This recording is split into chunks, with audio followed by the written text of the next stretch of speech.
नमस्कार, मैं हूं सुरेश चौहान की और आप देख रहे हैं बिंदास बोल। बिंदास में हम आपके सामने मुद्दा लेकर आए हैं कि आखिर आसाराम बापू को 1 साल होने के बावजूद भी जमानत क्यों नहीं मिली। इस देश में पिछले 1 साल में कितने ऐसी घटना है जिस पर लोगों को आरोप हुए, वो जेल में गए और उसके बाद बाहर आए। उसमें 2.25 लाख करोड़ रुपए का जो घोटाला है 2G वाला, उसका प्रमुख आरोपी से लेके बाकी सारे आरोपी भी जेल के बाहर है। चुनाव भी उसमें से कुछ लोग लड़ चुके हैं और 70,000 करोड़ रुपए का आरोप जिनके ऊपर है, या जो घोटाला कॉमनवेल्थ का है उसके भी लोग बाहर है। तमाम प्रकार के आरोप जिनके ऊपर लगे और तहलका का संपादक तरुण तेजपाल भी बाहर है, लेकिन आसाराम बापू अभी भी अंदर है। 1 साल हो गया है। 1 साल में उन जिस लड़की ने आरोप लगाए उनके मां बाप की तक अभी तक गवाही नहीं हुई है। सुनवाई इतनी धीरे चल रही है। फास्ट ट्रैक कोर्ट जिसको कहा जाता है, वो अगर इस स्थिति में है, इतने स्लो है, तो इस विषय का न्याय कब तक मिलेगा। जानकार कानूनी विशेषज्ञ लोग कहते हैं कि जिस सजा को अगर सजा भी साबित होती है, गुनाह भी साबित होता है, तो सजा केवल 3 साल हो सकती है। ऐसे आरोप में किसी को 1 साल तक बगैर बेल के आप कैसे रख सकते हैं। कई मुद्दे हैं। लोगों ने इसको लेकर जनाक्रोश के रूप में अपनी प्रतिक्रिया दी है और नारी शक्ति के लोगों ने आज दिल्ली में 20,000 से ज्यादा लोगों का बड़ा मार्च भी किया है। ऐसे में हमको लगा कि 1 साल बाद इस मुद्दे को उठाना चाहिए, क्योंकि जो विश्लेषण अन्य मीडिया करेगा उसमें सच विश्लेषण हो, इसलिए आज का बिंदास हमने आपके सामने रखा है। बापू के विषय पर आज का ये बिंदास हम आपके सामने लेकर आ रहे हैं। हमेशा की तरह कॉल करके, स्काइप पर वीडियो कॉल करके और फेसबुक पर अपनी प्रतिक्रिया देके आप अपने अभिव्यक्ति हम तक पहुंचा सकते हैं। हम आपकी सारी अभिव्यक्ति को विदाउट एडिट लाइव बिंदास से लोगों तक दिखाएंगे। आइए आपकी सारी प्रतिक्रिया लेने के पहले जरा डिटेल में मुद्दे को देखते हैं। संत आसाराम बापू को जेल में 1 साल पूरा। 1 साल बाद भी नहीं मिल पाई बेल। बीमारी के इलाज के लिए भी जमानत नहीं मिली। पत्रकार तरुण तेजपाल पर रेप का आरोप लगा, जमानत मिल गई। कई और बड़े बड़े आरोपियों को जमानत मिल गई, लेकिन आसाराम बापू को जमानत क्यों नहीं। जेल में बापू की सेहत दिन पर दिन बिगड़ती गई। जेल के बाहर बापू के भक्तों का विलाप कर बुरा हाल। दिल्ली में बापू के समर्थन में सड़क पर उतरे हजारों भक्त।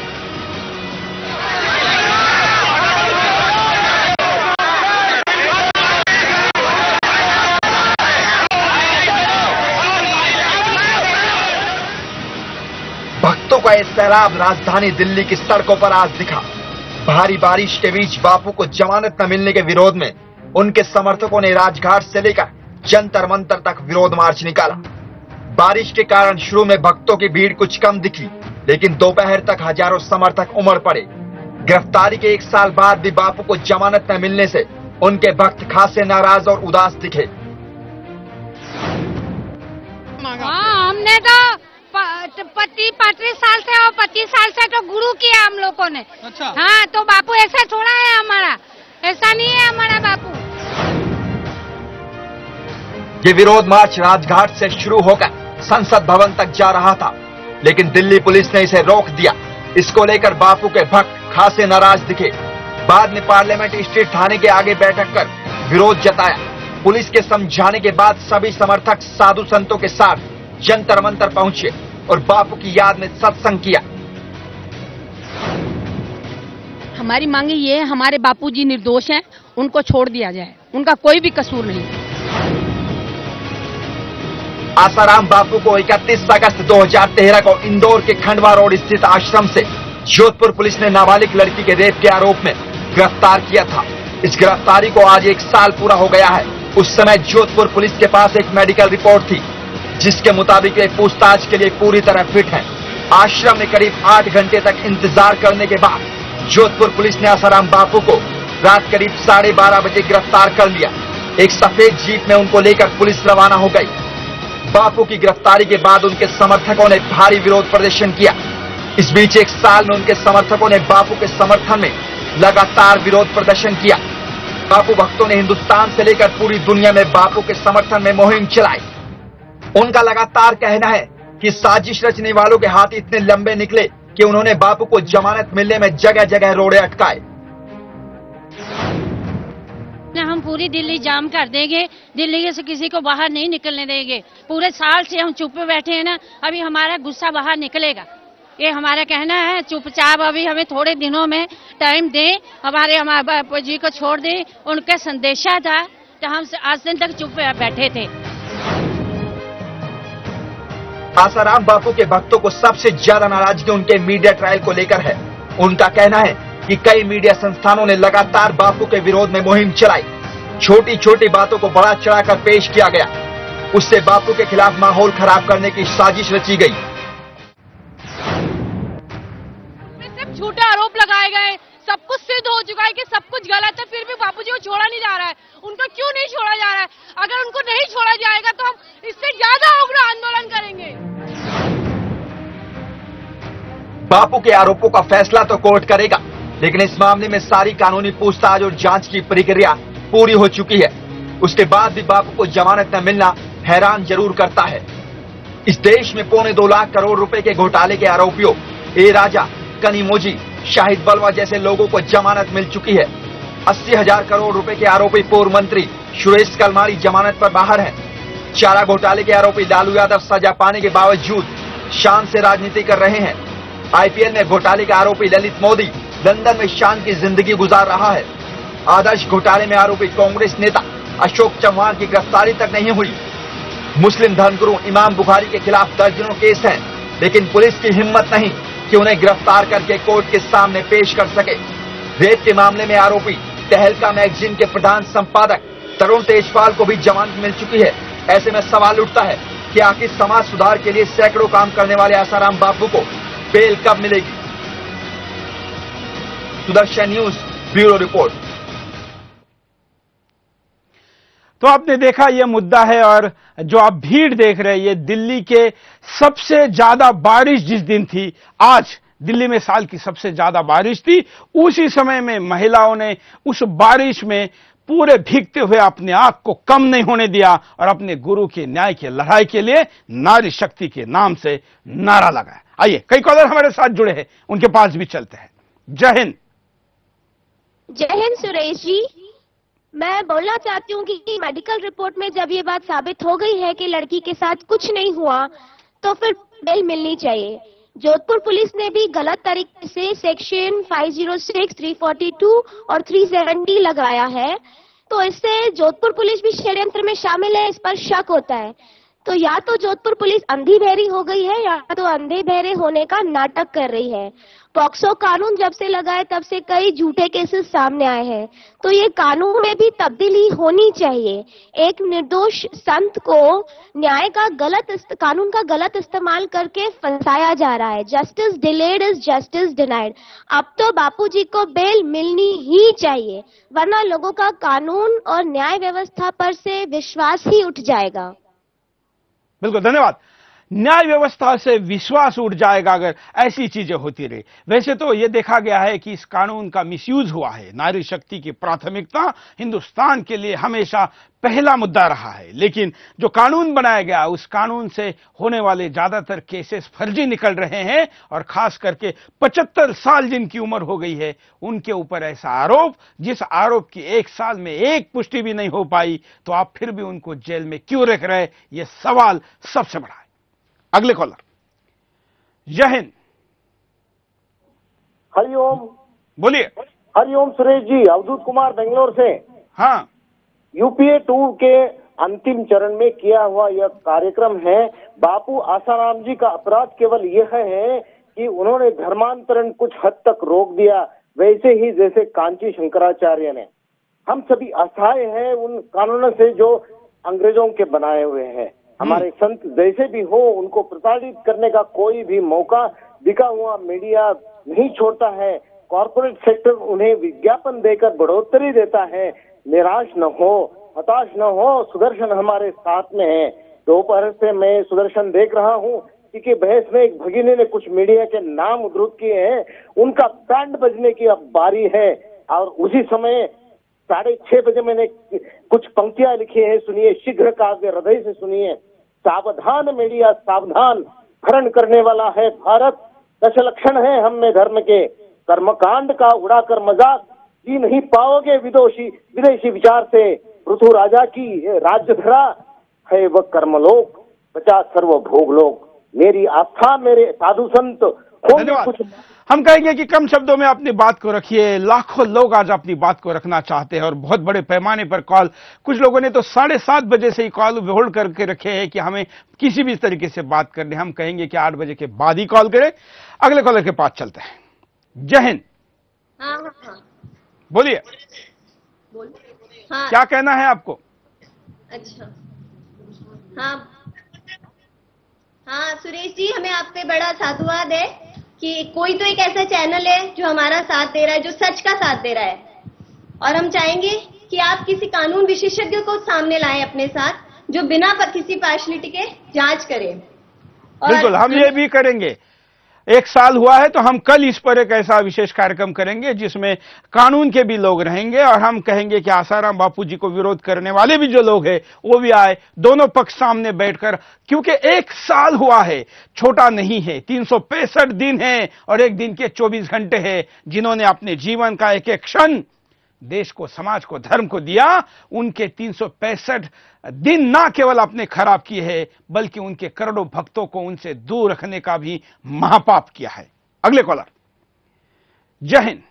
हाँ, हरिओम। हरिओम बोलिए। हाँ सुरेश जी, हरिओम। बोलिए। हम नासिक से बोल रहे हैं, दिनकर पाटिल। हम हाँ। ये बोलना चाहते हैं कि ये जो बीजेपी है वो भी अभी कांग्रेस के रास्ते पे जा रही है और हम संतों के ऊपर अत्याचार करना चाह रहे हैं। तो हम इनको अभी जवाब विधानसभा में देंगे। हम हमारे कुछ मेंबर खड़े कर रहे हैं, 17, 18, 20 मेंबर खड़े कर रहे हैं हम, और वो उसके जरिए इनको जवाब देंगे हम, क्योंकि ये हमारी बात अभी सामने मान नहीं रहे। तो हम चलिए, धन्यवाद। अगले कॉलर के पास चलते हैं। आप भी अपनी बात रख सकते हैं। जय हिंद। बोलिए। हाँ जी, हेलो। हाँ, क्या कहना है आपको? हेलो, मैं जल्पा मित्रा बोल रही हूँ, बॉस्टन अमेरिका से। हाँ। और हम लोग को दिक्कत ये आ रही है कि जब फरवरी में पुलिस को सारे डॉक्यूमेंट मिले कि लड़की बालिग है और फिर भी अभी अगस्त हो गया है, अभी तक उन्होंने डॉक्यूमेंट दिए नहीं। कोर्ट भी सख्ती से पुलिस वालों से ले नहीं रही है। ऐसा क्या दबाव है पुलिस पे कि वो दे ही नहीं पा रहे हैं उनको डॉक्यूमेंट कि बापूजी बाहर ना आए? पॉस्को अभी तक हट क्यों नहीं रहा है? क्या बापूजी के लिए पॉस्को बनाया गया है? ये बताइए, क्यों नहीं हमारा इंसाफ हो रहा है? भारत में रहने में इतनी प्रॉब्लम हो रही है भारत के संतों में। धन्यवाद। ये जो भगिनी ने यहां पर मुद्दा उठाया है, शायद दर्शकों को पता नहीं होगा, इसलिए मैं अपडेट करूं, क्योंकि आसाराम बापू से जुड़े हुए न्याय वाले जो पक्ष है वो मीडिया में आते ही नहीं। जिस लड़की ने आरोप लगाया, ये कहा गया कि वो नाबालिग है, उसकी उम्र पूरी 18 साल नहीं हो चुकी है, लेकिन जब ऐसे डॉक्यूमेंट फरवरी में ही सामने आ गए, जिसमें इंश्योरेंस के पेपर हो, जिसमें पहले में स्कूल का दाखिला हो, या उसने अब तक जिस कक्षा में वो पहुंची है, यहां तक आने के लिए जितना एज चाहिए उसको देखते हुए वो बालिग है, ऐसा आसाराम बापू जी के वकीलों का कहना, या वो डॉक्यूमेंट कहते हैं।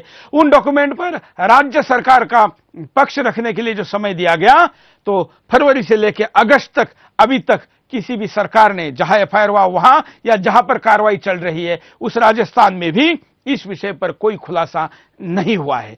क्यों? अगर यह साबित होता है कि उसकी उम्र क्या है, तो उनके ऊपर लगा हुआ जो कानून है जिसमें बेल का प्रावधान नहीं ऐसा कहा जाता है, वो कानून ही अब हट सकता है और उससे बहुत बड़ी राहत उनको मिल सकती है।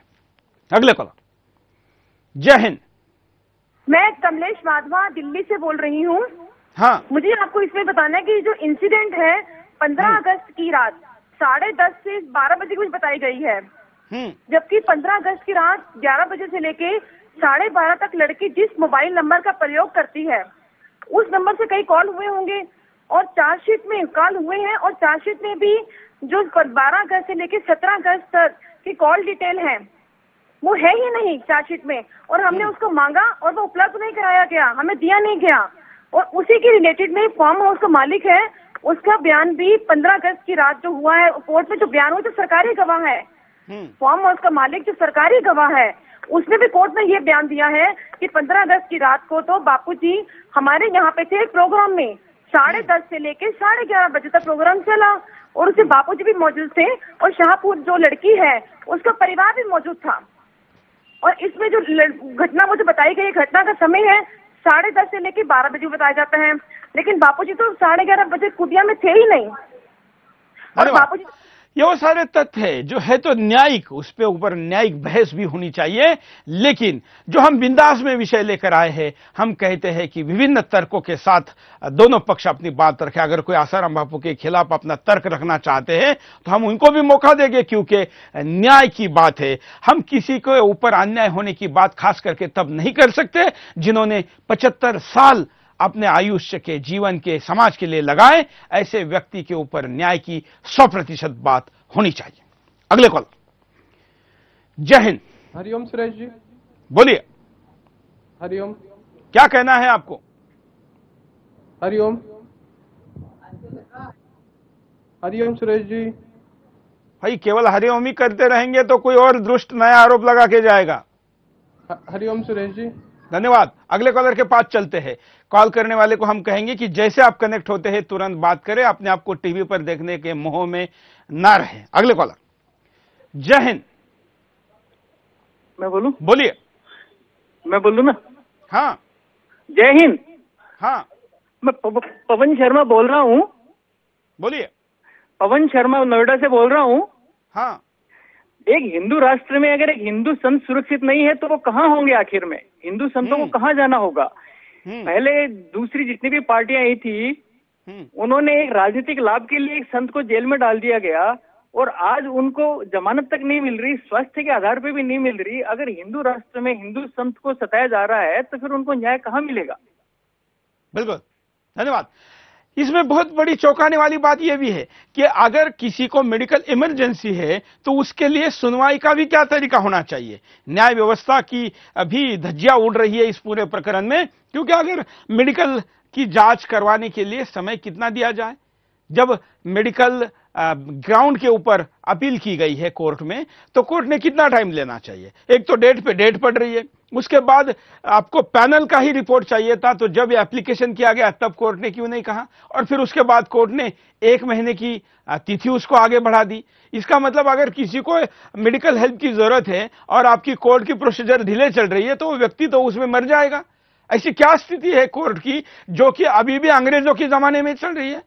कोर्ट के ऊपर टिप्पणी करने का संकेत मीडिया में नहीं है, लेकिन जब बात करोड़ों लोगों के श्रद्धा की आती है या न्याय को देरी मतलब अन्याय होता है, तब यह टिप्पणी करना जरूरी हो जाता है। अगले कॉलर। जय हिंद। हाँ जी, सुरेश चांकर जी, मैं संदीप बोल रहा हूं बॉस्टन से, और मेरा एक यही प्रश्न है कि इनके पास, जोधपुर पुलिस के पास पूरा का पूरा डॉक्यूमेंटेशन है इस लड़की की उम्र को लेकर, फिर भी वो आगे बढ़कर उस डॉक्यूमेंटेशन को लेकर कोर्ट को क्यों नहीं सबमिट करते? ये लड़की बालिग है और इस लड़की ने जो भी बयान दिया है बापूजी के खिलाफ वो सरासर झूठ है, ये सब लोग जानते हैं। हम 20 सालों से बापूजी से जुड़े हैं और हमको पता है कि बापूजी हमारे कितने निर्दोष हैं। धन्यवाद। अगले कॉलर के पास चलते हैं। आप भी कॉल कर सकते हैं, अपनी बात को रख सकते हैं। काफी कॉलर आज बात करना चाहते हैं। आप देख रहे हैं कि अमेरिका से लेकर तमाम उन देशों से भी कॉल आ रहे हैं जहां पर विपरीत समय के बाद लोग जागकर अपनी बात को कहना चाहते हैं। अगले कॉलर। जय हिंद सर। जय हिंद। डॉक्टर दिनेश गौतम बोल रहा हूँ सर, सादुलपुर चूरू राजस्थान से। हाँ, मेरा विचार ये है सर कि कांग्रेस और ये जो तुष्टीकरण की नीति रखने वाले लोग हैं ना, ये हिंदुत्व पर चोट कर रहे हैं। ये न्याय व्यवस्था का एक छद्म आवरण ओढ़कर और जितने भी हिंदुओं के जो संत हैं, हिंदू विचारधारा के जो लोग हैं, उनकी आलोचना, उनका विरोध और उनको किसी भी तरीके से तहस नहस करने के विचार को अंजाम दे रहे हैं। और इसमें आसाराम बापू ही नहीं, बहुत सारे हिंदुत्व से जुड़े हुए जितने भी लोग हैं उनके पीछे ये जो इस टाइप की विचारधारा के लोग हैं वो पीछे पड़े हैं। बिल्कुल, धन्यवाद। अगले कॉलर के पास चलते हैं। जय हिंद। नमस्कार सर। बोलिए। नमस्कार चौहान जी। हाँ सर, मैं दुबई से बोल रहा हूँ। हाँ, मैं कमल बोल रहा हूँ दुबई से। हाँ, मेरे को आपसे कहना था कि अभी जो मोदी सरकार जो विजयी हुई है उसमें 25% कहीं ना कहीं बापूजी का हाथ है, जिसकी वजह से वो विजयी हुई है। लेकिन आज बापूजी कुछ नहीं कर रहे, बापूजी के लिए कुछ नहीं कर रहे ये लोग, तो वो गलत है, बहुत गलत है हिंदू संतों के साथ। चलिए, धन्यवाद। केवल राजनीतिक वोट किसने कितने दिए इसके आधार पर तो न्याय नहीं हो सकता, लेकिन यह अपेक्षा जरूर उनसे करनी चाहिए जो धर्म की बात करते हैं। अगले कॉलर, जय हिंद, बोलिए, क्या कहना है आपको? चलिए, कॉलर से बात नहीं हो पा रहे, हम कारणों पर नजर डालते हैं कि आखिर क्या कारण है, देख लीजिए। बापू के खिलाफ साजिश। आसाराम बापू एक धार्मिक संत हैं। पूरी दुनिया में उनके करोड़ों भक्त हैं। उन्होंने हिंदू धर्म की पताका पूरी दुनिया में फहरा रखी है। इसी कारण उनके कई विरोधी भी हैं। बापू के समर्थकों का दावा है कि उनके खिलाफ लंबे समय से साजिश रची जा रही थी, जिसमें आखिरकार विरोधी सफल हो गए। हिंदू संतों का कुप्रचार। देश में हिंदू धर्म को बदनाम की लंबे समय से चल रही है। इस साजिश के पीछे जो लोग शामिल हैं, उनका रुतबा बड़े राजनेताओं तक है।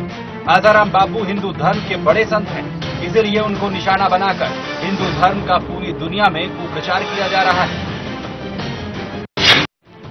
Media trial. आसाराम बापू के केस को लेकर जबरदस्त मीडिया ट्रायल हुए। कई चैनलों ने केस के बहाने आसाराम बापू की निजी जिंदगी को तोड़ मरोड़ कर पेश किया। सुनी सुनाई बातों पर नाटकीय अंदाज में अपमानजनक कहानियां तैयार की गई। विरोधियों की कही गई बातों को आधार बनाकर बिना किसी सबूत के बापू को समाज का विलन और रसिया जैसा साबित करने का असफल प्रयास किया गया। बापू के खिलाफ राजनीति। बापू के खिलाफ कार्रवाई के पीछे कई सियासी नेताओं का हाथ भी बताया जाता है। बापू समर्थकों का दावा है कि मुस्लिम और ईसाई धर्माचार्यों ने इसके लिए वैश्विक स्तर पर फंडिंग की और कई नेताओं को पैसे के बल पर साजिश में शामिल कराया। भक्तों का भरोसा। तमाम साजिशों के बावजूद आसाराम बापू को अच्छी तरह जानने वाले भक्तों का भरोसा नहीं डिगा। उनकी नजर में बापू आज भी महागुरु का दर्जा रखते हैं। जब भी बापू बेल लेकर बाहर आएंगे, वे पहले की तरह ही उनका सम्मान करेंगे। तो यह कारण है। इन कारणों के साथ अगले कॉलर के पास चलते हैं कि वो क्या कहना चाहते हैं। जय हिंद। नमस्कार सुरेश जी, मैं ईशान बोल रहा था दिल्ली से। मैं आपसे एक ही बात यहाँ पे कहना चाहूंगा कि जैसा अभी आपने दिखाया शुरू में चैनल किसी शो के स्टार्ट होने से पहले कि किसी दूसरे समुदाय के बहुत बड़े धर्मगुरु के ऊपर भी बहुत से केसेस फाइल है, बट उनको अरेस्ट करने की किसी की हिम्मत नहीं होती। इसके पीछे कारण सिर्फ एक ही है कि दूसरे समुदाय के सभी लोग बहुत ही एकता है, उन सब में वो बहुत ही यूनाइटेड है। हमारे साथ दिक्कत यह है कि हम किसी के भी बहकावे में आ जाते हैं। दूसरे जो न्यूज चैनल है जो कि पूरे पेड हैं, वो किसी भी हद तक गिर सकते हैं। उनके हमें बहकावे में ना आके हमें यूनाइटेड होना चाहिए और संस्कृति के खिलाफ जो लड़ाई चल रही है उसके खिलाफ हमें लड़ना चाहिए। बस मैं यही कहना चाहता हूं। आपने तो नाम नहीं लिया, लेकिन उनका नाम ले लेते कि इमाम बुखारी के ऊपर इतने वारंट होने की बात जो चल रही है, उस पर अब तक सरकार ने कार्रवाई क्यों नहीं की है। अब तो दिल्ली में राष्ट्रपति एक तरीके से शासन है, क्योंकि राज्यपाल उसको चल रहे, भले ही उसको संवैधानिक स्वरूप में मुख्यमंत्री किसी राजनीतिक दल का नहीं है, लेकिन अब अप्रत्यक्ष रूप से ये कहना चाहिए कि अब भी आखिर कार्रवाई इमाम बुखारी के ऊपर क्यों नहीं होती। बापू के इस पूरे प्रकरण में क्या सिलसिलेवार ये प्रकरण रहा, जरा देखते हैं।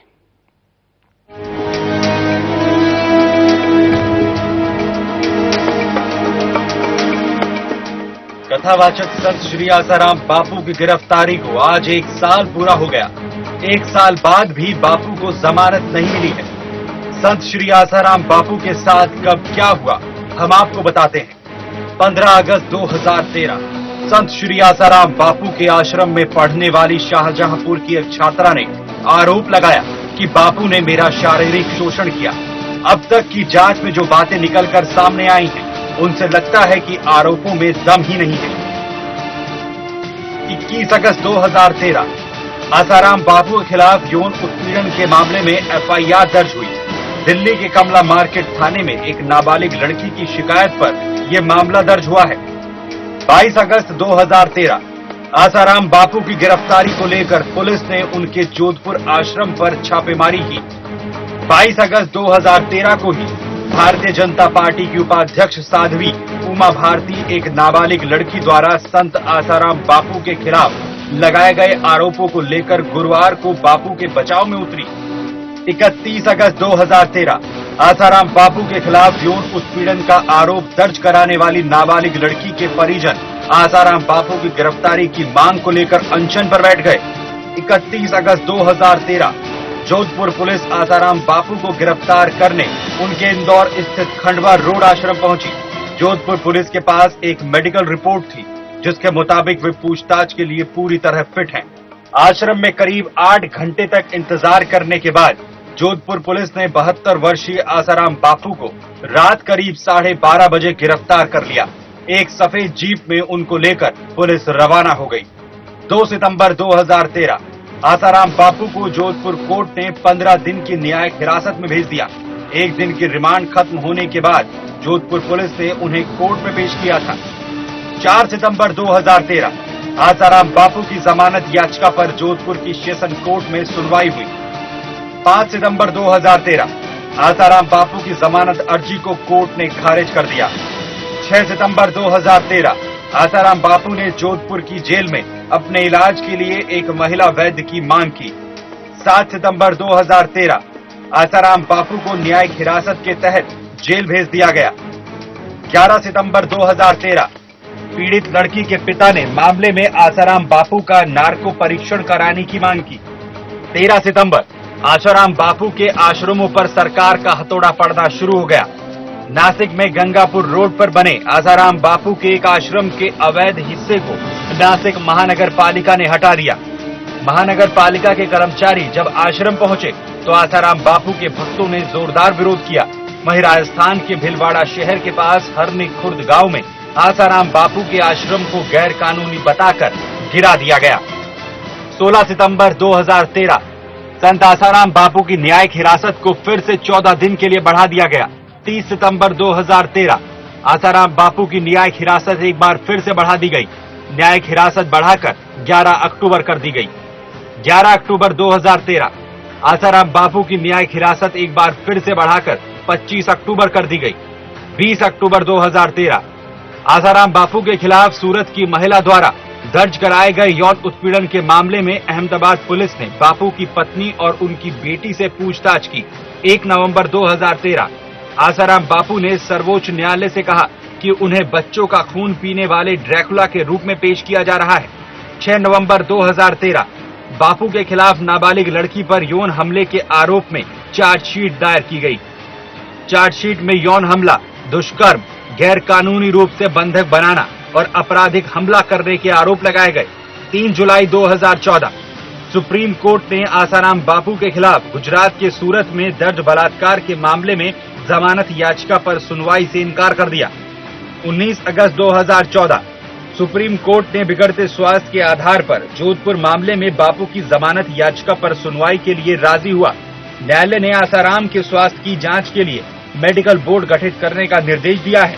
23 सितंबर 2014 तक रिपोर्ट मांगी गई। जोधपुर के एसएन मेडिकल कॉलेज के अधीक्षक को डॉक्टरों का दल गठित करने का निर्देश दिया गया। इस दल में डेंटिस्ट और न्यूरोसर्जन भी होंगे।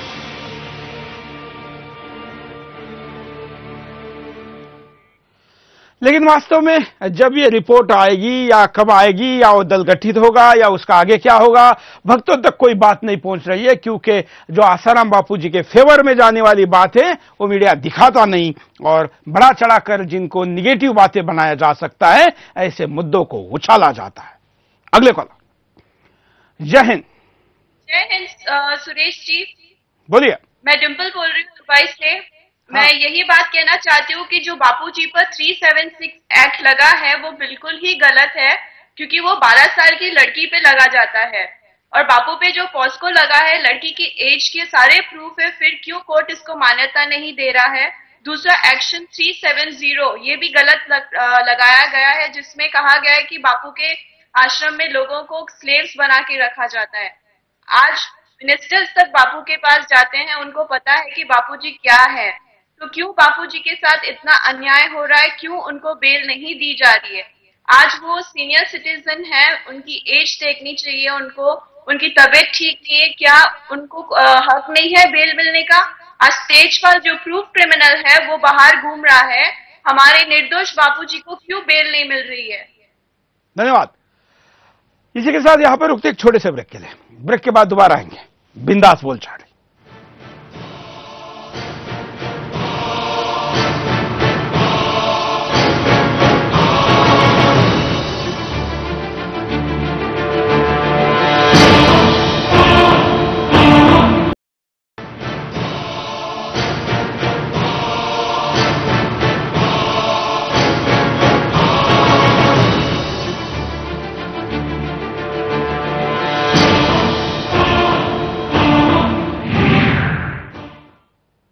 ब्रेक के बाद आपका एक बार फिर से स्वागत है। आप देख रहे हैं बिंदास बोल, और बिंदास में हम आपके सामने मुद्दा लेकर आए कि आसाराम बापूजी जिनके 6 करोड़ से ज्यादा भक्त है, ऐसे एक संत जिनकी आयु 75 वर्ष है, और उनके ऊपर एक ऐसा आरोप लगाकर उनको 1 साल तक जेल में रखा है, जिसकी मैक्सिमम सजा भी अगर होती है तो 3 साल है। ये कहां का न्याय है, और ये अन्याय नहीं तो क्या है? कॉलर, जय हिंद। बोलिए। मेरा नाम है कुमकुम सोनी, मैं अहमदाबाद से बोल रही हूँ।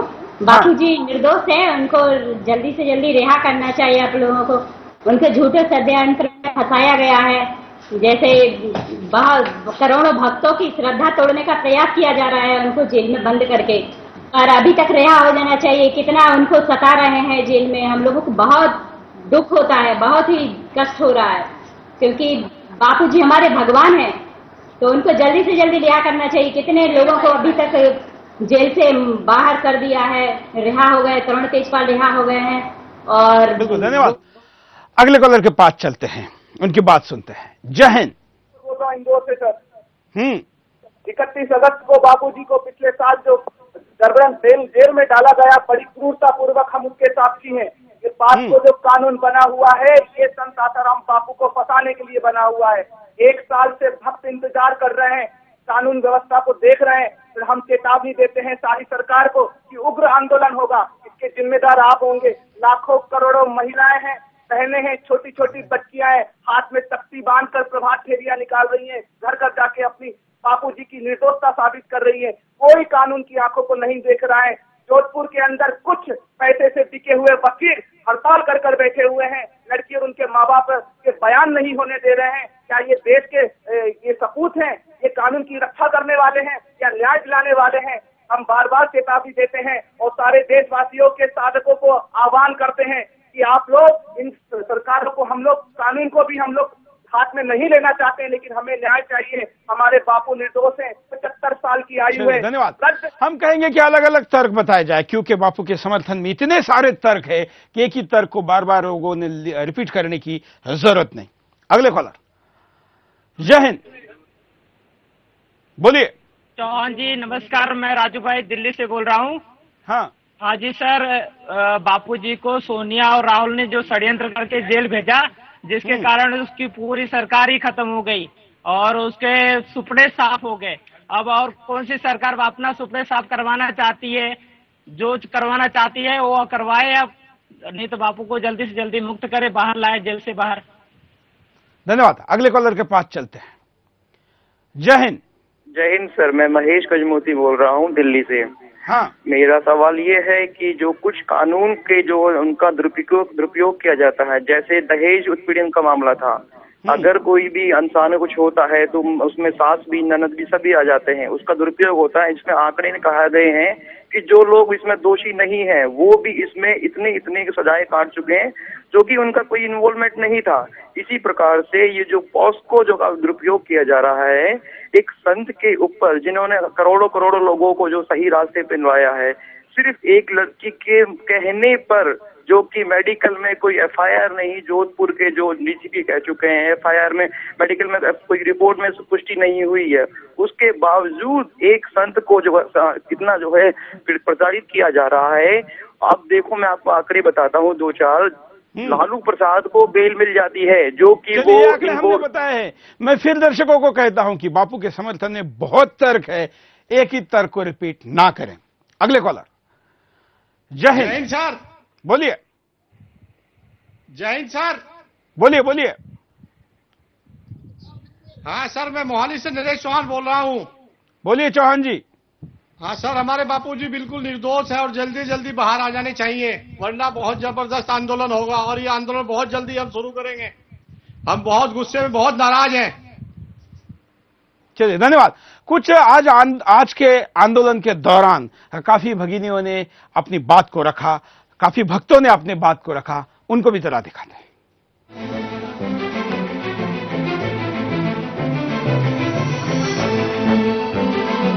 एक बात कहना चाहते हैं सरकार से, क्योंकि अभी तक सरकार हमारी नहीं सुन रही। 1 साल हो गया ना, नहीं सुना। पूरे साल से हम चुप पे बैठे हैं ना, अभी हमारा गुस्सा बाहर निकलेगा।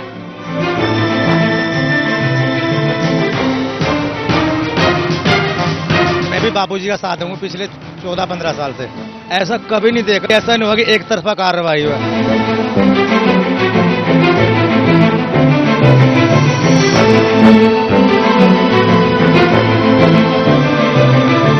बापूजी के खिलाफ जो इन्होंने षड्यंत्र रचा हुआ, बापूजी के ऊपर कोई भी निर्दोष दोष का सबूत नहीं आया है, फिर भी ये लोग बापूजी का अंदर कर रहे हैं। हम जंतर मंतर पे अपने हर जगह पे प्रचार कर रहे हैं कि हमारे बापूजी निर्दोष हैं।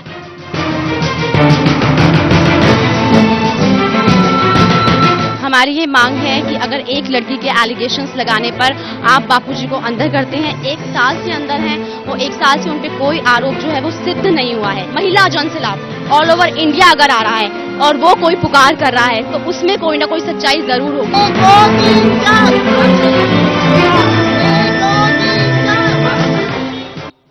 आप देख रहे हैं कि कैसी भीड़ है और इतनी बारिश के बावजूद, जैसे मैंने पहले भी कहा कि दिल्ली की आज की सबसे ज्यादा और सबसे जबरदस्त बारिश के बावजूद भी आज इतनी बड़ी संख्या में खास करके महिलाओं ने अपनी बात को भारत के सामने रखा।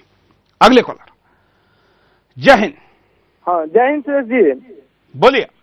हाँ सर, मैं ये बोलता हूँ, आप ये पूरे केस के प्रकरण को देखिए तो सर इससे सीधा साबित होता है कि ये केस एक फ्रॉड केस है। अभी देखिए, वो लड़की जो थी वो शाहजहांपुर की रहने वाली थी, छिंदवाड़ा में पड़ती थी, और ये घटना जो है ये जोधपुर की है।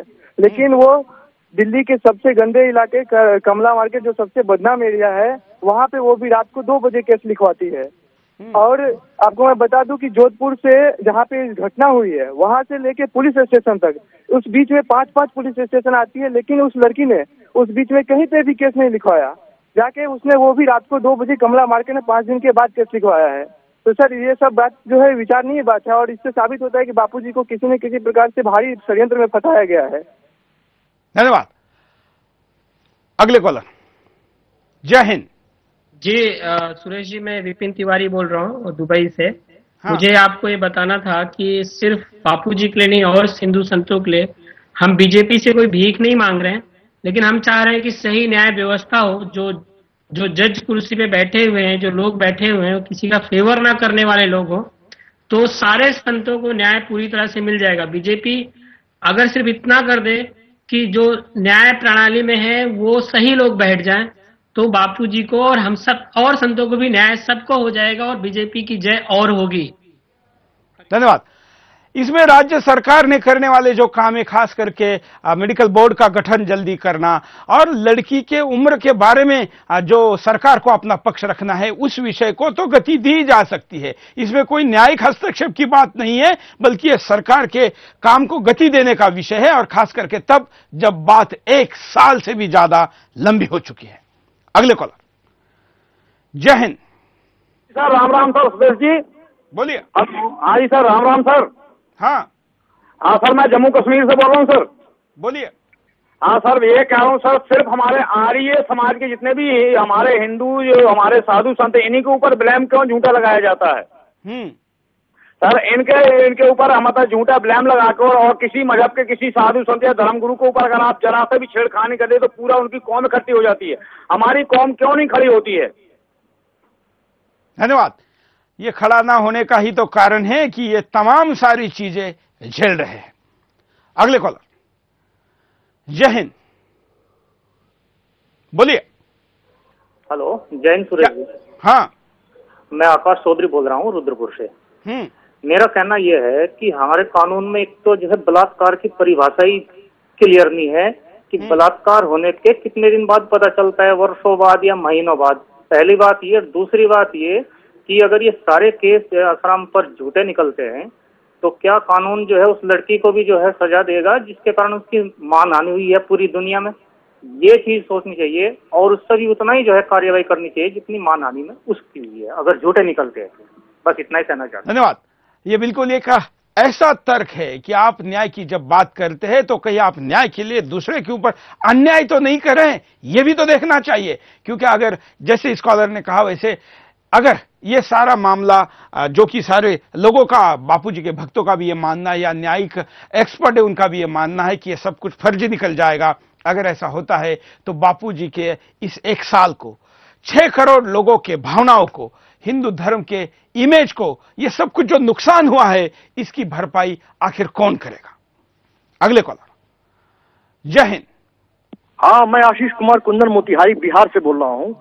मेरा यह कहना है कि जब लव जिहाद की फंडिंग बाहर से इतनी मोटी फंडिंग हो रही है तो लव जिहाद को जो रोकने वाले आसाराम बापू जैसे जो संत हैं उनको जेल में, लव जिहाद के शुरू होने से पहले जेल में क्यों नहीं डाला जाए? इसके लिए मोटी फंडिंग हुई है और एक बहुत बड़ी कॉन्स्पिरेसी है। मेरा यही कहना है बस। धन्यवाद। Thank you. आसाराम बापूजी का इस एक पहलू, ये मेरे से भी भूल रहा था लेकिन एक कॉलर ने याद दिलवाया है।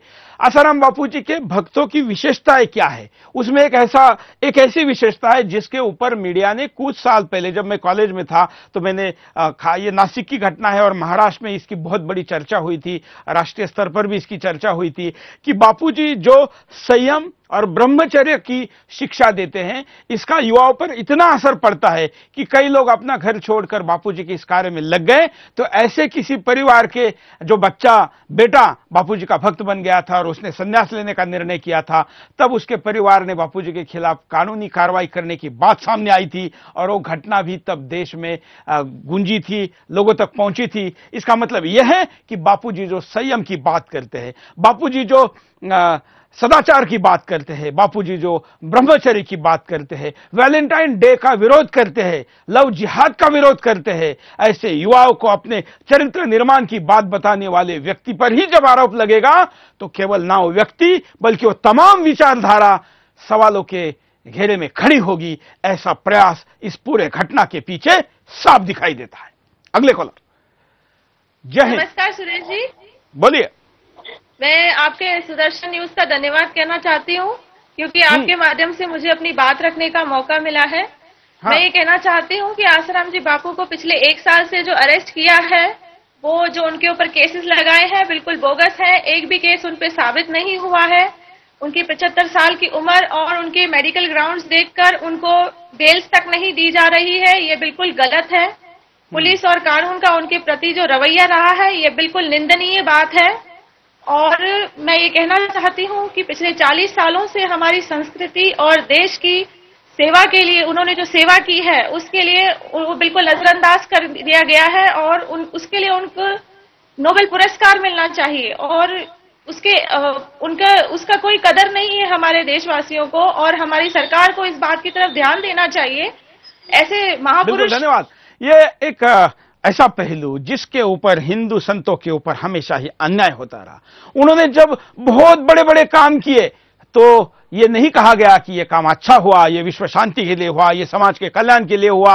उनको ना कोई उपाधि दी जाती है, ना कोई अंतर्राष्ट्रीय पुरस्कारों की स्पर्धा में वो अपने आप को कभी खड़ा करते हैं, ना उनके भक्त भी ऐसा करने का प्रयास करते। तब समाज कहता ये तो इनका काम है और इन्होंने संन्यास लिया है, धर्म का काम करे तो इन्होंने तो अच्छा ही करना है। लेकिन जब उनके ऊपर कभी कोई आरोप छोटा सा लग जाता है तो उस आरोप की भी कितनी हवाई बनाई जाती है। इस देश का शायद ही कोई ऐसा जिला हो, बापू तो छोड़िए राष्ट्रीय स्तर पर, लेकिन कोई ऐसा जिला या तहसील हो जहां पर हिंदू संतों को बदनाम करने की राजनीतिक या धार्मिक कोशिशें जारी नहीं हो। हर जगह ऐसा होता है। ये इसका कारण है कि हम इस विषय को सही प्लेटफॉर्म पर सही तरीके से ना देखते हैं ना रखते हैं। अगले कॉलर। जय हिंद। हेलो, मेरा नाम धर्मेंद्र त्रिपाठी है। मैं पीसीएस ऑफिसर हूं और इलाहाबाद यूपी से बोल रहा हूं। हाँ। मैं ये बताना चाह रहा हूं कि बापूजी के बारे में मैं 2 पहलुओं पे बात करना चाहूंगा। एक स्पिरिचुअल और आध्यात्मिक पहलुओं पर भी और दूसरी जो उनके वहां पर जो बोगस आरोप लगाए गए हैं उसके आधार पर क्या चीजें बनती हैं। नंबर 1 आध्यात्मिक पहलू ये है कि बापूजी के पाद तल पर कहीं अगर पड़ जाए तो उस पर अगर कोई बैठ जाए तो उसकी वासना का प्रेशर कम हो जाता है। उनकी निगाहों में ये पावर है कि जो जिसको देख लेते हैं उसकी वासना का प्रेशर कम हो जाता है। मैं अपनी बात बता रहा हूं कि मैं उनके संपर्क में आज के 20 साल पहले आया हूं और 20 साल के पहले उन्होंने मुझे ब्रह्मचर्य की व्रत का उन्होंने अपने सिर पे रख करके और जल छांटा और ब्रह्मचर्य व्रत की शिक्षा दी। और मैं आज 20 साल में हो गया है मेरे को, मैं अपने पत्नी के सपत्नी साथ में रहता हूं और आज तक मेरा ब्रह्मचर्य भंग नहीं हुआ है। ऐसे बापू जिनके निगाहों से, इनकी दृष्टि मात्र पड़ने से लोगों का ब्रह्मचर्य सफल हो जाता है, लोगों की इंद्रियां संयमित हो जाती हैं, ऐसे बापू को इस तरह के बोगस आरोप लगाने से स्वतः ही प्रथम दृष्टया प्राइमा फेसी ही सिद्ध हो रहा है कि उन पर ये आरोप बोगस लगाए गए हैं। दूसरी चीज मैं ये कहना चाहूंगा कि जो आरोप लगाए गए हैं कि वो संत आश्रम वहां आश्रम में जाकर के ऐसी चीज हुई, मैं ये उनसे ये पूछना चाहता हूं, मैं पुलिस वालों से पूछना चाहता हूं जिन्होंने आरोप लगाए, मैं उनसे पूछना चाहता हूं क्या कोई गलत काम ये करने जाएगा तो कोई किसी इस तरह का गलत काम करने के लिए कोई एक जगह चुनेगा? क्या वो ये गलत काम करने के लिए किसी दूसरे के घर को चयन करेगा और उस दूसरे के घर के चयन करने के बाद क्या वो किसी के उसके सगे संबंधियों को बुलाएगा, उसके माता को बुलाएगा, उसके पिता को बुलाएगा और उसको अपनी छाती पे बैठाएगा और उसके बाद उस लड़की को बुलाएगा? ये इनको नजर क्यों नहीं आती है? ये प्राइमा फेसी से ही सिद्ध हो रहा है कि इसमें साजिश है और इसमें बड़ी बड़ी हस्तियां लगी हुई हैं जो बापू के धर्मांतरण विरोध और इन चीजों से वो डरी हुई थी, जो अपनी उसको खरीदना चाहते थे, वो सब लगी हुई हैं। उसका ये चीजें प्रकट की जा रही हैं। इसको आप अपने चैनल पे लाइए और अपने चैनल पे लाइए, इन चीजों को बताइए। जरा परिणाम देख लेते हैं कि ऐसी चीजें होती है तो क्या परिणाम होता है। देखिए, बापू के भक्तों में रोष। आसाराम बापू को 1 साल से बेल न मिलने से उनके भक्तों में भारी रोष है। देश दुनिया में बापू के करोड़ों भक्त भारी गुस्से में हैं। नई दिल्ली में भारी बारिश के बीच भी हजारों भक्तों का विरोध प्रदर्शन बताता है कि उनमें कितना गुस्सा है। साजिश की आशंका गहराई। रेप के मामले में तहलका के संपादक तरुण तेजपाल को जमानत मिल गई। बड़े बड़े घोटालों के आरोपियों को जमानत मिल चुकी है, लेकिन बावजूद इसके बापू को जमानत नहीं मिल पाई। उनके समर्थकों को लगता है कि कहीं न कहीं साजिश के तार इतने गहरे बुने गए हैं जिससे कोर्ट भी सही स्थिति नहीं समझ पा रहा है। हिंदू धर्म की हानि। आसाराम बापू हिंदू धर्म के बड़े संत हैं। पूरी दुनिया में उनको हिंदू धर्म का प्रतिनिधि संत माना जाता है। उनके इतने लंबे समय तक जेल में रहने से हिंदू धर्म का बहुत ज्यादा नुकसान हो रहा है। उनके समर्थकों का तर्क है कि तमाम केस दर्ज होने के बावजूद मुस्लिम धर्म गुरु इमाम बुखारी की आज तक गिरफ्तार करने की हिम्मत कोई सरकार नहीं जुटा पाई। कानून व्यवस्था का संकट। कहते हैं अगर समय पर इंसाफ न मिले तो उसे इंसाफ नहीं कहते। बापू के समर्थकों की नाराजगी भी बढ़ती जा रही है। हालांकि किसी को भी कानून अपने हाथ में लेने का हक नहीं है, लेकिन बापू के करोड़ों भक्तों की नाराजगी कानून व्यवस्था का संकट खड़ा कर सकती है। कलर के पास चलते हैं। जय हिंद। जी नमस्कार, मैं महेश कुमार बोल रहा हूँ बॉम्बे से। हाँ सर, आप मीडिया का दोगलापन तो अभी आज भी देख लो ना आप। अब आज जितना भी वहाँ पे पार्लियामेंट स्ट्रीट पे और जो राजघाट पे हुआ, आप सुदर्शन चैनल के अलावा किसी भी चैनल ने, मैं पूरे दिन से देख रहा हूँ चैनल चेंज करके, एक भी चैनल ने अपने हाईलाइट में भी नहीं दिखाया है। लाइव तो दिखाना दूर की बात है। इससे पता चलता है और कहीं भी 10 आदमी खड़े होते हैं और फिर मीडिया वहां पहुंच जाता है। लेकिन आज इतना बड़ा प्रोग्राम वहां हुआ है, इतनी बड़ी रैली निकली है, किसी भी मीडिया ने, एक सुदर्शन चैनल के अलावा किसी भी मीडिया ने इसको नहीं दिखाया है।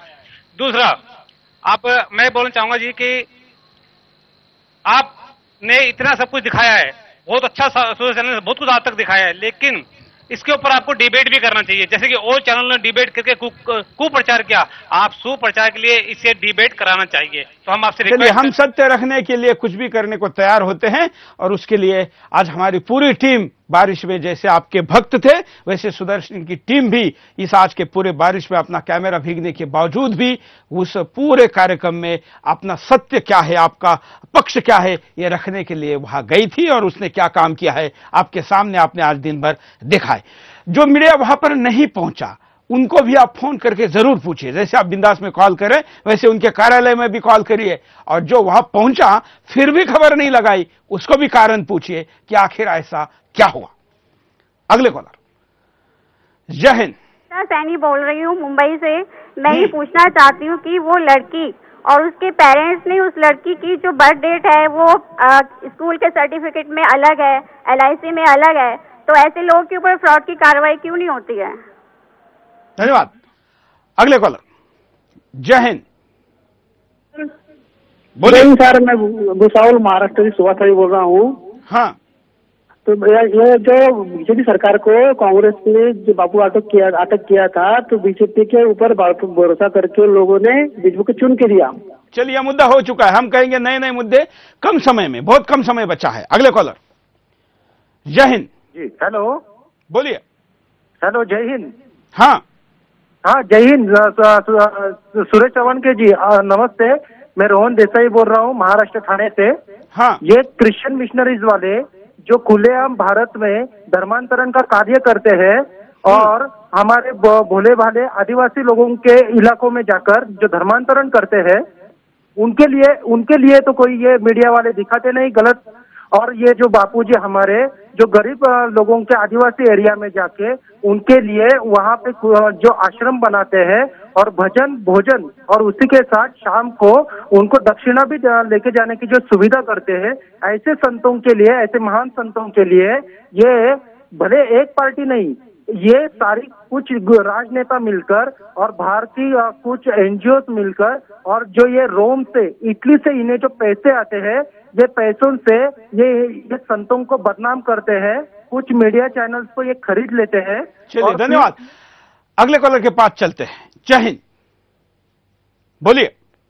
देखिए सुरेश जी, मुझे आपसे ये कहना था, सबसे पहले तो आपको हेड्स अप टू यू कि आप इतना उत्तम कार्य कर रहे हैं।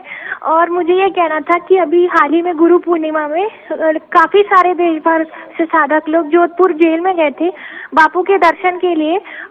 कई माताएं बहनें भी थी, लेकिन उन पर इतनी बेरहमी से लाठीचार्ज किया गया, जबकि वो लोग शांति से खड़े थे बस अपने बापू के दर्शन के लिए। तो मीडिया में वो क्यों नहीं दिखाया गया? बिल्कुल, धन्यवाद। जरा उपाय देख लेते हैं। बापू को इंसाफ मिले।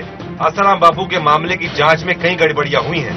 मीडिया के दबाव में साजिश रचने वाले लोगों की पूरी तरह पड़ताल नहीं की जा सकी, जिसके कारण कोर्ट को भी इंसाफ करने में दिक्कत आ रही है। इसके लिए बुजुर्ग बापू को जल्द से जल्द इंसाफ दिलाना जरूरी है। समर्थक लगातार इंसाफ मांगे। पूरी दुनिया में फैले आसाराम बापू के समर्थक वैसे तो लगातार इंसाफ की मांग को लेकर धरना प्रदर्शन कर रहे हैं, लेकिन एकजुट होकर अपनी बात रखना जरूरी है। आखिरकार इंसाफ मांगने में कोई बुराई नहीं है।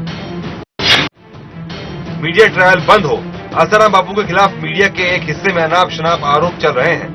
बापू के खिलाफ साजिश रचने वालों ने विज्ञापन आदि में पैसा खर्च करके ऐसे मीडिया हाउसों को एक तरह से खरीद लिया है, लेकिन उनको कोई हक नहीं बनता कि राष्ट्र के इतने बड़े संत का अपमानजनक मीडिया ट्रायल किया जाए। आरोप लगाने वालों को सद्बुद्धि आए। बापू के खिलाफ झूठा आरोप लगाने वाली लड़कियां किसके दबाव में हैं, ये तो नहीं पता, लेकिन उनके समर्थक यही दुआ कर सकते हैं कि इन लड़कियों को सद्बुद्धि आए और वो पाप में भागीदार बनने से बचें।